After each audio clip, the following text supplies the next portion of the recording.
A very good morning to all my dear friends. I am Prashant Mavani. I hope you all are doing good. Today is 25th September 2020. Day is Friday. I would like to start today's discussion with this quote by Henry Ford. If you think you can do a thing or think you can't do a thing, you are right. Thinking is the first step, a psychological step. Thinking is like a seed, how you see yourself, right? The pictures that you create in your head about yourself. See, if you think about yourself, if you see yourself as a weak person, as a slave, then that's what you will become. If you see yourself as a queen or a king, then that's what you will become. And let me tell you one more thing. Thinking is not enough. Positive thinking, positive picturization requires positive actions as well. If you don't take positive actions, nothing is going to take place. So thinking is important, and after that, positive actions. Think about it. With this, dear friends, StudyIQ team has designed a smart course. This smart course is for Civil Services Examination. It covers your pre as well as mains examination. Until 30th September 2020, EMI option is available on our smart courses. To find out more about it, all you have to do is download our mobile application. You can download the PDF of today's lecture from my Telegram channel, and you can follow me on Facebook as well. On our table, we have 6 important articles. The first 2 are one of the most important articles of the day. Then we have few other articles, and we have so many things to talk about, so let's quickly move on. On your screen you can see this logo, or to be precise, it is an emblem of Tibet. If you observe this emblem, let me zoom it up for you guys here, so you can see snow-capped lofty mountains, sunshine on one side, moon as well is visible. Then the 2 animals that you can see, they are snow lions, and altogether this emblem represents the life in Tibet, right? It displays, it showcases snow-covered mountains, glaciers. It is a symbol of power, strength, fearlessness, and the joy of living. It is also the symbol of and the flag of the intrepid, that is fearless warriors. Intrepid means brave. So intrepid, fearless warriors of Special Frontier Force, SFF. SFF was in news a few days ago, remember? And I'm sure you know many things about SFF. If you don't know, then I want you guys to do a little bit of research on this thing. Today we have so many topics, so I'm not going deep into SFF, but I will ask you one question. SFF is also known or famously known as Dash Battalion. So what is this Dash? What is the full name of this battalion? SFF is also known as what battalion? Stick your answer in the comment section. In April, China misbehaved with India. And let me tell you that China was, thoroughly planning this attack. China was practicing this attack for a very long period of time, and the soldiers were getting trained and everything. And then finally, in April 2020, China grabbed a few portion of our land. It entered into no man's land, and then it entered into Indian side of LAC. So suddenly, China did this thing, or you can say out of blue, we saw China into our territory. So in starting days, China was in a dominating position. But if you see, things have changed after 29th and 30th August 2020. In a surprise move, the Indian army turned the tables on China by occupying heights that were not only of great tactical importance north and south of the Pangong Tso Lake, as also dominating the Spangur Gap. So at present we are in a powerful position, and this will help our negotiators, to talk from a point of, will be, means like our hand will be much more stronger, and I can also say safely that we are going to have an upper hand because of this brave, you can say brave surprise move that was executed by our forces. Now, dear friends, on your screen you can see this map of Tibet. As per Tibetans, they have 3 provinces, but if you see China's map for Tibet, then you will find that it has 4 provinces. I was doing a little bit of research on Tibet today. We find some few points about Tibet in this article, like Tibet is important from strategic point of view. It is known as a roof of the world, and this is a place, it has a huge amount of mineral as well as natural resources, mighty rivers like Brahmaputra, Yangtze, Yellow River, Mekong, Salween, and of course the Indus flows from this region. Kailas Mansarovar is quite famous. And the sad thing is that back in 1959, in an act of naked aggression, China occupied Tibet. Whilst doing research about Tibet, I found these bullet points, and I would like to take you guys through it as briefly as possible. So, it is world's highest plateau. Tibetans' population is 6 million, but now they are outnumbered by Chinese. 7.5 million Chinese people are living in Tibet. 1.2 million Tibetans have died fighting for freedom of their country. 120,000 Tibetans have fled their country. China controls Tibet, and China is known as world's most oppressive police state. Nearly 350,000 Chinese troops are present in Tibet. China permits no news media. Tibetan culture is destroyed. 6,000 plus monasteries are destroyed. China is looting Tibet's mineral, natural resources and other wealth. Apartheid system is in place in Tibet, and coercive birth control policies are also enforced here. In olden days, Mao Zedong said one day that Tibet is the palm that we shall occupy and then go after the 5 fingers. That is Ladakh, Nepal, Bhutan, Sikkim, Arunachal Pradesh. In 1959, China occupied Tibet. In 1962, it slapped us. It shattered our dream of Indicini Bhai Bhai. And since then, we know we have never trusted China, and I don't think so any other country trusts China, because China shares land boundary with 14 neighbors, with 14 countries. As per China has settled, this is China's version, that it has settled land boundaries with 12 countries. But if you see those deals, right, the way China has dealt with these countries, then you will realize that China is following one tactic. It will enter your territory and then it will negotiate with you. So in that deal as well, after a few years, China will get, let's say, 30% land that was your will go to China, and 70% land will remain with you. Let's say this is a piece of land which is, if Chinese incursion has taken place in this piece of land, then eventually after negotiation, this 30% land, China will take away this thing and it will give back your own land. It will say that it is giving back you, or, this deal will eventually cost you, not China. China is going to be in profit. So this is something that we need to decode. And to decode this thing, we need experts from various different groups, like best person.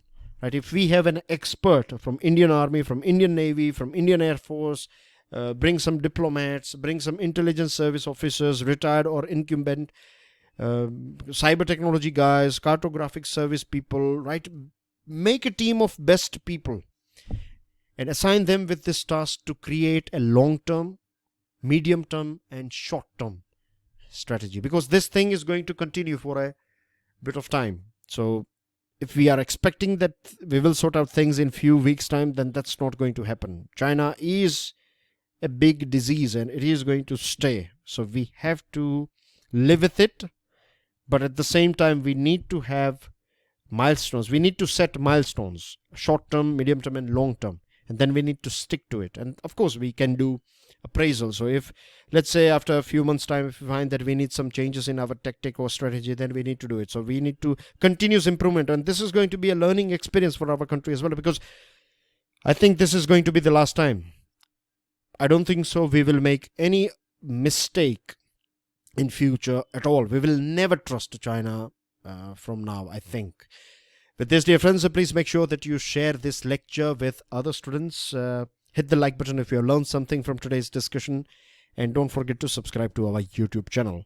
Health worker safety deserves a second look. The reason why we are discussing this thing is because every year on 17th September, World Patient Safety Day is celebrated throughout the world by WHO. Now, health facilities are a place of healing and restoration, of course, but unfortunately, 1 in 10 patients experiences or is subject to harm in healthcare settings.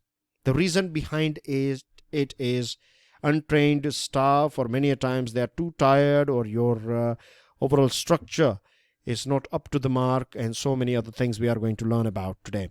The reason why this topic is important is because normally when it comes to public health sector or public healthcare, and this is going to be a very important topic for you in next mains examination, because COVID-19 pandemic, we are going through it, and there are high chances that you will find a question about ways, bad things that we find in our public health sector, good things, how to improve and things like that. So few common things every one of us is aware about is that we need to spend more percentage of GDP after healthcare sector. We need more doctors. For that we need more medical colleges. We need to bring down the cost of producing a doctor. Then we need to upgrade our nurses, right? If a nurse having experience of 10 years, let's say, then you can take one examination and allow that nurse to conduct. I'm not saying that nurse should conduct surgeries, but at least she can, or he or she can, look after primary healthcare centers and things like that.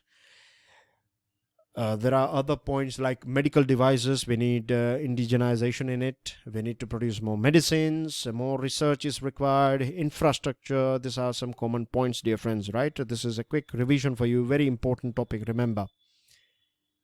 But if we go through mistakes, if we go through issues, right, then we find that 2/3 of injections that are given in our country are given in an unsafe manner.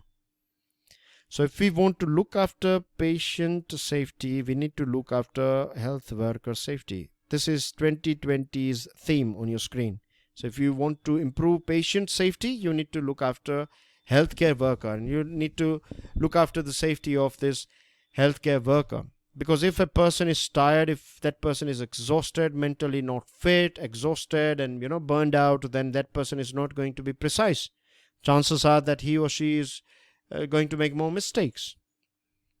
What do we find? The biggest issue in healthcare settings is unsafe healthcare practice and unsafe healthcare communication. Lack of communication, not proper communication can result into disasters. And practices, if your practices are poor, when I say practices, I'm talking about procedures, right? Wrong medication, not doing double checks, like making sure that your whole workplace culture is trying to make it more and more error-free. This is a continuous process. During this COVID-19 crisis, so many doctors, nurses, they are basically crushed. They are working 24/7, which is quite normal these days, which is of course not normal. We need to have shifts if we want precision and proper work. But means, what can I say about our healthcare system? It's not enough at all for our country. We need to do more. But we cannot achieve if we have best infrastructure, if we have best, if we are spending huge amount of money, everything. But if your people are not fit, if your people are not physically and mentally healthy, I'm talking about healthcare workers, if they are doing overtime all the time, then that is not going to generate that result. So this makes this particular topic very important. So health workplace culture is very important, a place where people can flourish. Doctors, nurses, we have hierarchies in our country, and when you have hierarchies, when the chain is too big, then what will happen? You will have this top-down approach. Commands will come from top level and you have to strictly follow it. So this does not work all the time. This is not the best system. These days we need a workplace culture where we design systems in such a way that we motivate people. People are genuinely interested in what they are doing. You look after them very well. They need rest, they need sleep, they need food, they need breaks, not creating stress at work environment. This sort of things are very important, but people are chasing after money and everyone wants a quick money, so who cares about workplace culture? But I personally believe if you create a company that has good workplace culture, then you will become unbeatable. Good systems can mitigate the effects of individual mistakes. If you create good systems, right, people are bound to make mistakes. But what you can do is you can create good systems so that even if mistakes are there, then we will not have that many. 99.99 times you will have things will go in right direction. 0.01% mistake or as less mistakes as possible, and results are going to improve. So to look after your patients, we need to look after our healthcare workers, right? And for that, there is only one thing, and that is creating a positive healthcare or a positive workplace culture, right? With this, we can improve this is a sustainable way of doing things. Moving on to next item, the foreign hand. This one is about FCRA. Now, Government of India came out with few amendments with FCRA, and this is about NGOs receiving money, funds from foreign companies or foreign NGOs or foreign bodies. So keeping tight control on these NGOs, and this is not always right. See, I'm not saying that all NGOs are good. There are some rogue nations, rogue NGOs, rogue organizations are supporting or sending money in our country, and they want to spread their propaganda, or they have their own agenda. So of course we have laws in our country that will keep an eye on this sort of organizations, but we cannot punish all organizations. And NGOs have played a very important role in field of education, women empowerment, health services, and so many other things, environment, and I can go on and on. So of course, right, as I told you, not all NGOs are good, but at the same time, not all NGOs are bad, right? So we cannot punish good NGOs because we have few bad NGOs in our country. Now, NGOs, there are local, big NGOs like Bill and Melinda Gates Foundation, the Ford Foundation, then there is one more famous, the Rockefeller Foundation. These foundations, right, they are expert in capacity building. They will identify voluntary groups, they will grant them funds, they will provide them training and know-how, and they will train them, and then that's how they do it. Because they have money, they will give you money, and they will give you their expertise, and then you have to deliver. But here government is saying that a grant receiving body cannot make grants to another body, so you are choking their finances, and this is not going to help our country and poor people or people who are receiving charities from these NGOs. All accounts are to be with just one bank, that is SBI, and this is a very unfair trade practice. Banks in our country are legit. Government of India is giving permission, or RBI is giving permission to these banks.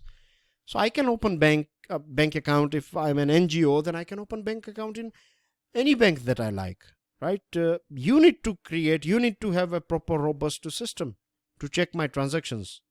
And yes, if I'm receiving money from bad organizations, then do all necessary things that are required, right? But if I'm clean, if I'm legit, then let me do my job. That's how it should be.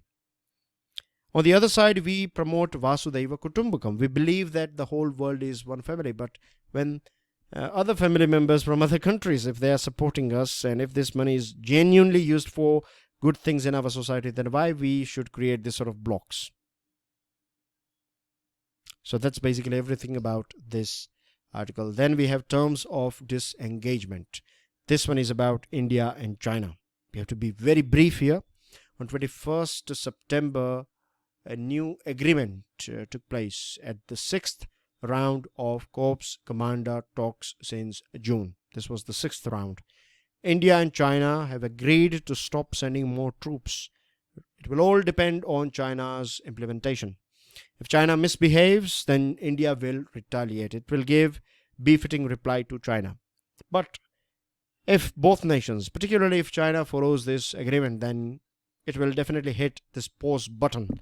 We don't want to see aggression at LAC. But for that, China has to do 50% job, and then 50% will be matched by our country, India, of course. Now, the joint press release makes no mention of restoration of the status quo ante, but I don't expect status quo ante to, I don't see that we will witness status quo ante in a few weeks' time. It may take a couple of years as well. We have to, as this is the reason why in our earlier discussion, I told you that we have to have small or short-term, medium-term, and long-term plan. We have to prepare ourselves for long-term. You never know when this will end, because it all depends on China. Because if China behaves properly, then it can end today itself. But China will not. So we have to prepare ourselves for a long-term standoff. Back in 1986, Sumdorong-Chu standoff took place, and it took 6 years before the status quo was restored. And this standoff is considered more aggressive than what we saw in 1986. So it may take a bit of time. Moving on to next item, environmentalism at the core. Sustainability is the key. Today, organizations, individuals, nations realize that whatever we do, it should be sustainable. Your economic life, your social life, your other things that you do, it should be sustainable, right? We should not do things that will harm our environment. Environmental sustainability is about buying greener products, avoiding hazardous material, energy optimization, and waste reduction. Now, some firms are reluctant because they may see a drop in their profit if they opt for green supply chain, or they may face economic losses as well. Some firms are following due to legislation and industry and government commitments. Only through organizational learning can people be urged to work towards long-lasting benefits, right? Green procurement, green manufacturing, green distribution, green logistics, all these things, right? And making sure that your raw material, you use it, recycle it, the products that you are using, your suppliers are using green products.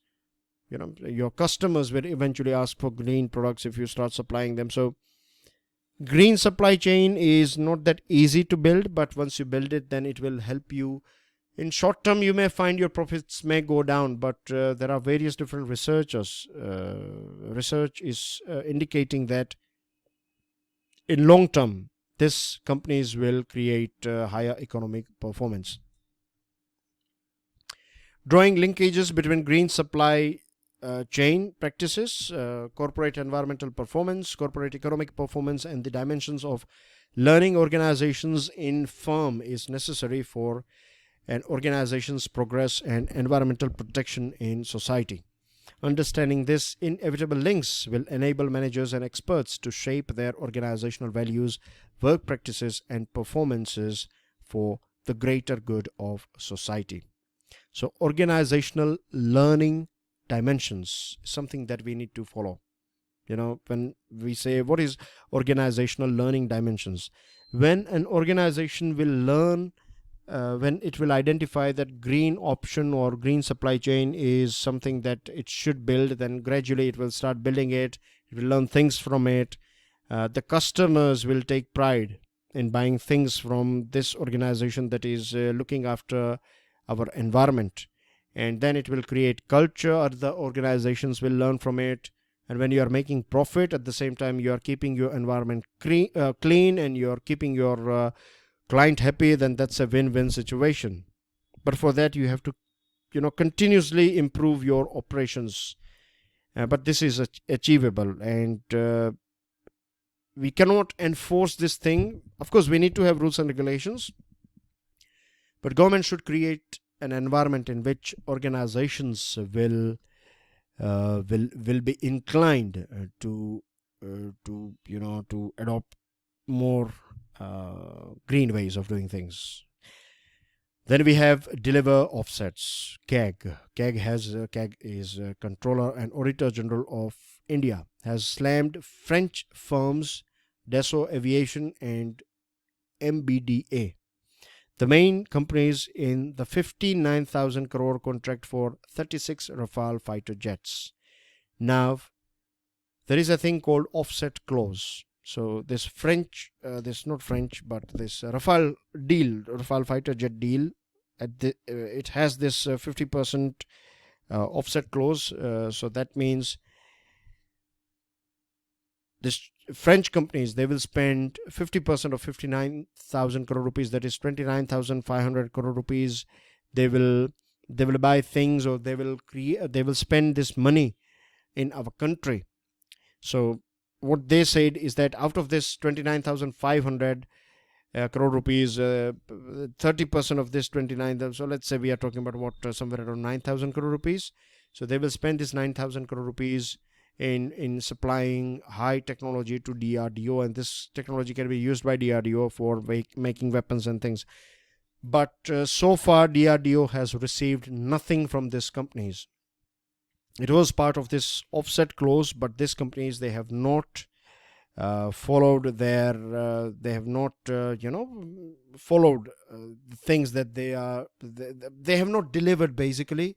So they have breached the contract, or they are trying to breach it, or they are trying to purposefully delay it, and this is not acceptable. This is a serious issue, as defense offsets, particularly in form of technology transfers, are important, are crucial to upgrade India's defense industrial base and push along indigenous production. China has started indigenous development of aircraft carrier and aircrafts and so many other things. At present, China is not that strong. If you compare it with India, then we are more experienced, and our troops are more experienced, stronger and things, But if we keep on doing the things that we are doing, then in 10, 15, 20 years time, China will get stronger than us. So if it is not stronger, and if it is behaving in this way, then just imagine when it will get stronger than our defense forces, then what will be its behavior. So to catch up, what we need this sort of transfer of technology, and we need to make sure. I don't blame French companies. The reason is because it is our government. We have to make sure that these companies, they follow the contract. So we need to create that pressure on them. If they are not doing this thing, if they are not following, then we need to take some serious actions. How about not paying them for rest of the planes? Something like that. Of course, I'm just giving you suggestions. This is not that we cannot spoil our relationship, but of course, we have to find ways through which politely we can ask them to make sure that they invest this money, or they invest this, or they transfer this technology to our DRDO. And that's everything in today's discussion, dear friends. Farm bills will bring revolutionary changes in lives of farmers, has been said by Agriculture Minister N.S. Tomar. India says China should refrain from making any attempt to unilaterally changing status quo. New Delhi invites US companies to engage more intensely in developing gas infrastructure in our country. COVID-19 recovery rate improves to 81.55%. China remains non-committal as expected on UNSC reforms sought by G4 countries. And External Affairs Minister Dr. S. Jaishankar participates in special ministerial meetings of FMs of CICA. CICA is the Conference on Interaction and Confidence Building Measures in Asia. So that's everything from my side. I will see you soon with daily financial news analysis. Till then, enjoy your studies. God bless you all. Jai Hind.